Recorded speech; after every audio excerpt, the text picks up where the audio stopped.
In an older video, we talked about how to use the articles a, and the correctly. In this video, we're going to talk about when you shouldn't use any of those. That's what we're going to talk about today.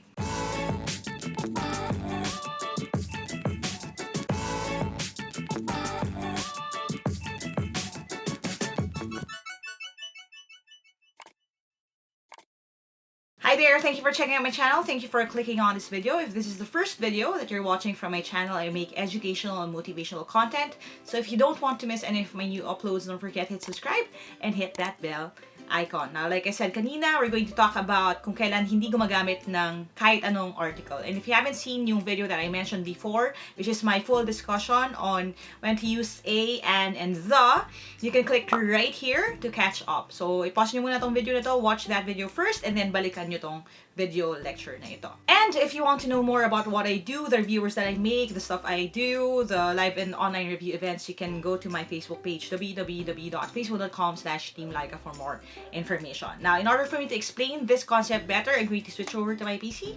I'll see you in a bit. Alright, so ito yung ating discussion on articles, specifically yung no article rules. This is actually something na I made after yung ating first part, which is yung types of articles. We talked about yung definite article and indefinite article, and kung ano yung mga tamang paggamit sa kanila. For definite article, we have the article na the.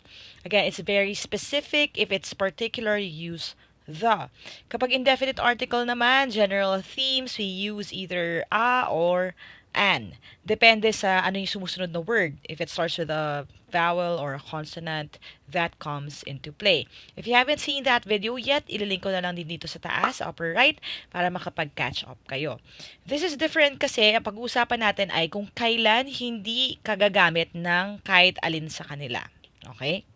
There are cases na hindi sila necessary. So, paano to gamitin sa konteksto ng exams? If you're taking an exam na ng sentence correction, yung mamimili ka ng naka-underline na error, magagamit nyo ito. If you're talking about filling in the blanks, may options kayo, pwede nyo itong magagamit. Kung meron nung choose the best sentence, which is arguably, and sa opinion ko, yun ang pinakamahirap na type ng sentence correction question, pwede ring lumabas ito. So, you have to be careful do sa pag-spot ng inyong articles at tatanungin yung sarili niyo, do I even need an article for this? Okay? Now, there are 7 rules that I'm going to talk about today. Number 1 is when we're talking about general ideas. Kapag general ideas, like broad categories, plurals, or non-countable nouns, we don't use yung article. Hindi natin kailangan ng article.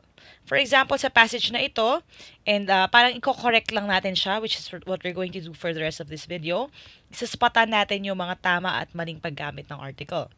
Dito sa first sentence, sabi, the religion plays a vital role in every Southeast Asian nation. The religion. Now, ang religion is actually a very broad category, no? So, hindi mo kailangan sabihin na the religion. You can just cross this out and capitalize this kasi yan ang beginning ng sentence. Religion plays a vital role in every Southeast Asian nation. So again, hindi kailangan tong article na ito. Next sentence, sabi, the tourists even come to the temples to observe and participate. Okay, so the tourists, we have this as a plural. Okay, tanong, kailangan ko ba talaga sabihin na the tourists? Okay, now if I'm going to make it specific, like for example, the Chinese tourists, then I would need to put out an article there. Pero tourists is very general at plural pa siya. So, pwede mo nang sabihin na cancel na to, tourists na lang. Tourists even come to the temples to observe and participate. Now, you notice there's another the here. So, to the temples. Now, ang temples again is plural din siya. Pwede mo na ring tanggalin itong the na to. Tourists even come to temples to observe and participate. So again, all these 3, pwede mo tanggalin yung article. Next, sabi, a milk is brought as an offering in certain temples in exchange for blessings. So yung milk is a non-countable noun. When we talk about non-countable nouns, ito yung mga hindi mo pwedeng bilangin like water, air, milk, dito sa example natin, sand, itong mga bagay na hindi mo pwedeng bilangan ng isa-isa. Those are what we call non-countable nouns. So, yung milk, liquid siya, hindi mo siya pwedeng bilangin unless sasabihin mong bottles of milk. Ibig sabihin ito, hindi niya kailangan ng article. You can just say milk. Milk is brought as an offering in certain temples in exchange for blessings. So again, you have to know when to use yung ating mga articles. Hindi sa lahat ng pagkakataon ay maglalagay ka ng article. Another na pwede nyong pag-isipan or kailangan nyong spot sa inyong exams is yung ating mga proper names or proper nouns. We have names ng people, books and shows, languages, and subjects pagdating sa school. So for example, itong passage natin, sabi, the Henry is here for the book signing. He insists that The Paper Towns by John Green is a good read. It's his favorite book that's written in the English. So again, isa-isay natin ano yung mga pwede nating tanggalin. Now, Henry is a name of a person, right? So, pwede mo tanggalin yung the. Okay? We don't use the unless, of course, hiningi nung mismo may pangalan. Pero that's a very odd choice. When we talk about names, sasabihin mo na lang yung pangalan ng person. So, Lyqa, Henry, Anne, Cecil, Lou, Zandy, all of these, you just say the name. You don't say the. Okay? Now, next, sabi, he insists that The Paper Towns by John Green is a good read. Etong the na yan, a lot of people may skip that, hindi nila mapapansin. But, if you notice, lalo na dahil hindi nakakapitalize yan, ibig sabihin hindi siya part ng title ng book, ito ay unnecessary. Kasi, yan ay ang pangalan ng book lang talaga is Paper Towns. So, you don't need that the. Now, paano mo masaspot kung tatanggalin mo yung the? Ang pinaka-clue mo would be kung capital kasi siya, ibig sabihin yung the is part of the title ng book. Hindi mo siya tatanggalin. So, for example, kung ang title ng libro ay The Notebook, di ba? Hindi mo pwede sabihin na notebook lang. Kasi nakakapital yung T, ipe-preserve mo siya. Pero in this case, hindi. So, ibig sabihin, hindi siya part ng title. Siya ay ginawang article. Yun ang paggamit ng the. Pwede mo siyang tanggalin dahil hindi naman part ng title yon, and ang Paper Towns is a book. So, pwede mo siyang burahin. Now, next, it's his favorite book that's written in the English. So, again, languages, English, French, Filipino. All of these, hindi kailangan ng article, so you can remove this. So, the paragraph would read like this. Henry is here for the book signing. Now, bakit pinaserve natin yung book signing? Kasi hindi naman siya plural, hindi siya proper name, isa siyang event. Okay? He insists that Paper Towns by John Green is a good read. It's his favorite book that's written in English. And then you're done. Okay? Now, another reason for you not to use yung article would be specific locations. Ano yan? Names of towns, cities, states, and countries. Meron lang exception which I want you to take note of. Ito yung ating mga republics or mga united na mga states, the USA, the United Kingdom, the Netherlands, the Czech Republic, and tayo, the Philippines. Now, bakit ang the Philippines ay may the? Kasi sa totoo lang, ang buo nating pangalan is the Republic of the Philippines. Okay? And again, very particular and specific yan. That is how we prefer to be addressed.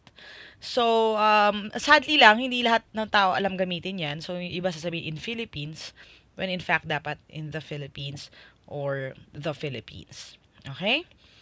Now, tignan natin itong passage. Sabi, the Quezon City is a huge part of the Metro Manila which serves as the main hub of the Philippines. Okay, so again, isa-isa natin, yung Quezon City is a city. Hindi kailangan ito, Quezon City na lang, is a huge part of the Metro Manila. Now, Metro Manila, you could argue, it's not a state necessarily, but it's a group. It's a section. Hindi man region, pero part siya ng Philippines. No? So, actually, the Metro Manila, you don't need the dyan. Pwede mo sabihin, Quezon City is a huge part of Metro Manila, which serves as the main hub of the Philippines. Now, do I need to remove this? Now, dahil nandito yan, sa exception tayo, you don't need to remove that the. Okay na yan. Okay? So, ang tamang basa, Quezon City is a huge part of Metro Manila which serves as the main hub of the Philippines. Okay? Next, we have geographical spots. Medyo lalaki tayo kaysa dun sa specific na country, city, or state. We have lakes. Bodies of water, mountains, single islands, and continents. Okay? So, for example, Yung planet din natin is a great geographical spot. Hindi mo rin pwedeng sabihin na the Mars, the Mercury, the Earth, the Jupiter. So sa passage natin, sabi, the Mount Apo is actually a volcano in the Mindanao Island. It is just one of the many volcanoes in the Asia. That's a fascinating fact in our planet called the Earth. So, when we start stripping yung mga unnecessary na articles natin, we have this kasi yung Mount Apo is a mountain. Okay?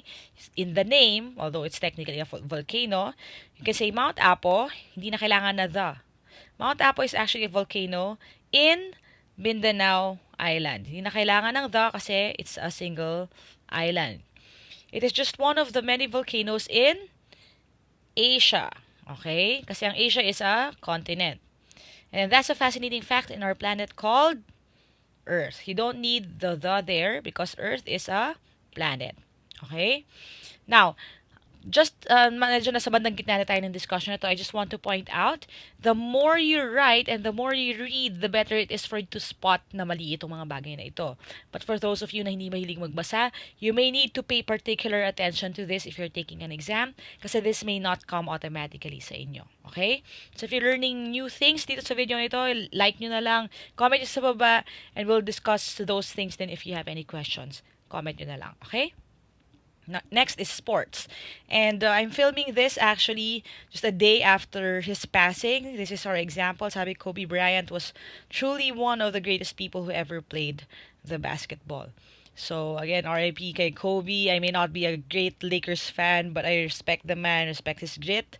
I'm a Jordan girl myself, but seeing him as a great athlete, a great father and everything like that, it saddens me na nawalan tayo as a human ano ba, organism. Tayong buong humanity ay nawalan in his death. And ano ba, it's also inspiring in a way, and wake up din siya for us to make our lives mean something din, 'di ba? In the same way that his made an impact on a lot of other people's lives. Now, anyway, moving na tayo dito sa example natin, sabi Kobe Bryant was truly one of the greatest people who ever played the basketball. Since basketball is a sport, you don't need an article here. So, Kobe Bryant was truly one of the greatest people who ever played basketball. You don't need to say the basketball. Alright? So, it goes with any sports, swimming, track and field, volleyball, tennis. You don't say the tennis. You don't say the bowling. You just say bowling if you're talking about the sport. You're only going to use the kung we're talking about the place, the bowling alley, the bowling ball. Pero the sport itself, walang the. Next, you have meals. So, your breakfast, lunch, and dinner. Unless, ito ang exception natin, it's a particular one like a wedding banquet, yung, kunyari may midday lunch or may tea time, yung isang hotel. Kung very specific yung event na yun happens just once, then you can use the.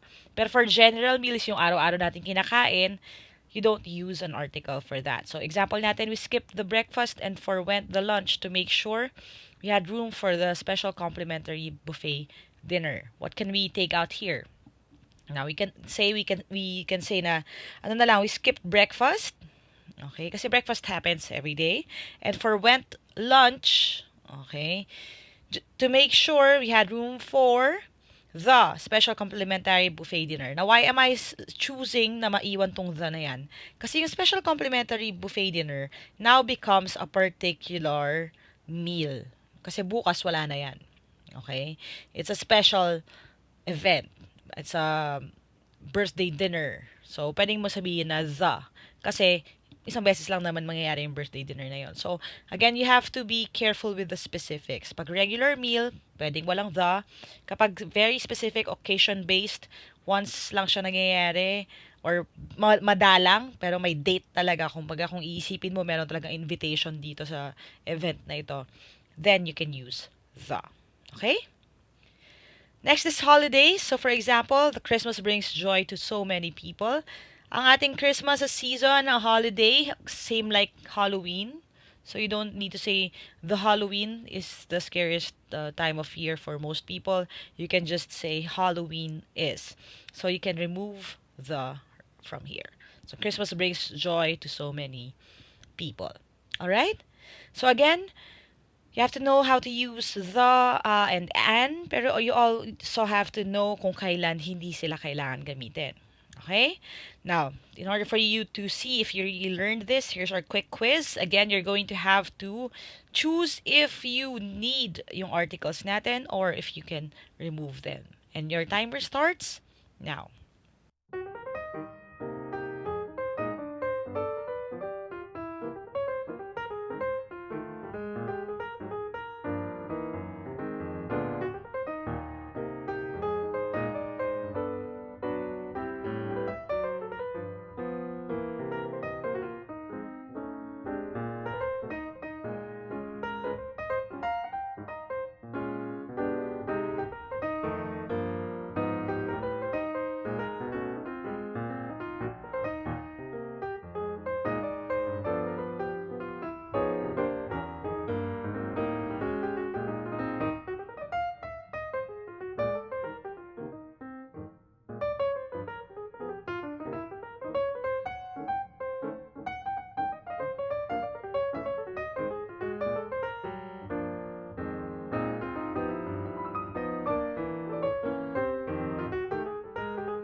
All right, let's see how you did. So, ito yung ating passage. Again, I have a full discussion on the PISA at kung bakit mababa ranking natin and what we can do about it. I'll link it na lang dito sa taas.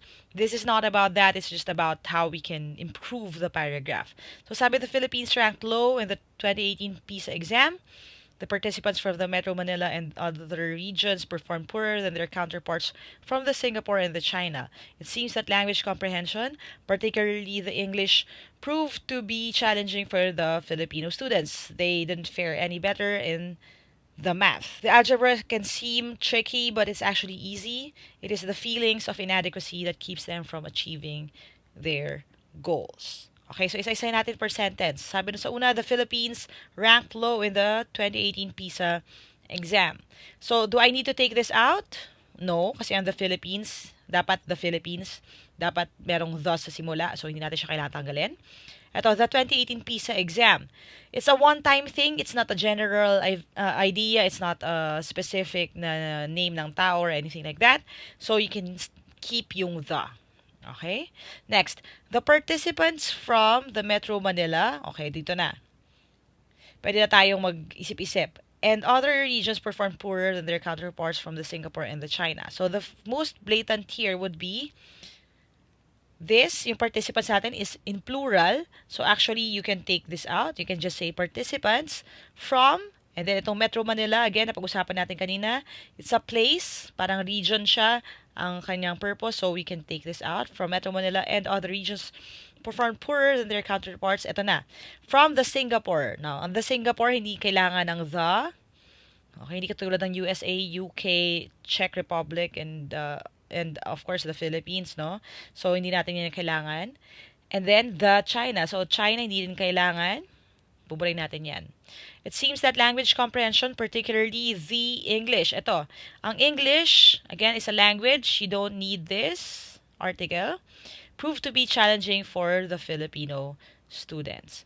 Now, itong next Filipino students, okay, pwede mo actually tanggalin ito if you think about it kasi yung students sa pinag-uusapan. So you can just say it seems that language comprehension, particularly English, proved to be challenging for Filipino students. Pwede na rin walang the yun.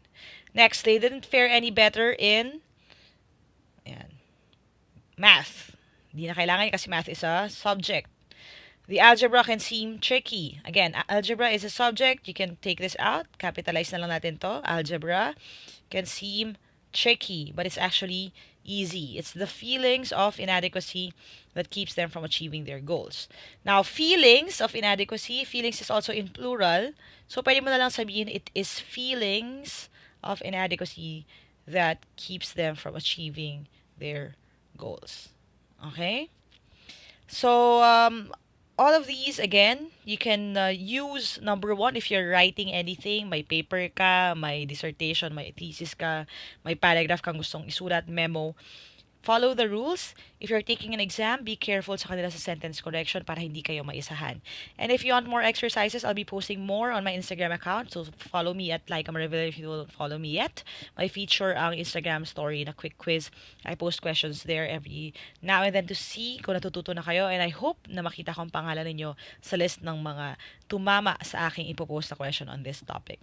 Alright, I hope you learned something today. If you did, click thumbs up. Make sure that you share this video with your friends, lalo na kung mag-exam din sila. That way, mas marami tayong matulungan. And if you want to reach out to me directly, request for a video lesson na hindi ko pa na-discuss, and maybe join the online or live review events or get my reviewers, you can go to my Facebook page, www.facebook.com/Team Lyqa. Send the message there para malaman niyo yung mga details sa mga paparating na mga events and other things that you may want to know about me. And I'll talk to you there. Alright? Thanks guys. If you haven't subscribed yet, subscribe na. Hit that bell para hindi mo miss sa mga paparating pa lang na lessons. We post at least one new video lesson on math every Mondays. And then on Wednesdays naman, one new language lesson. Plus bonuses on Saturdays and Sundays, like the Sunday motivation video. So kung ayaw nyo ma-miss yung mga yon, join the team, subscribe, hit that bell. Alright? Thanks guys for watching. As we always say dito sa team na to, never stop learning. Aja, kaya niyan. I'll see you in the next video and bye for now.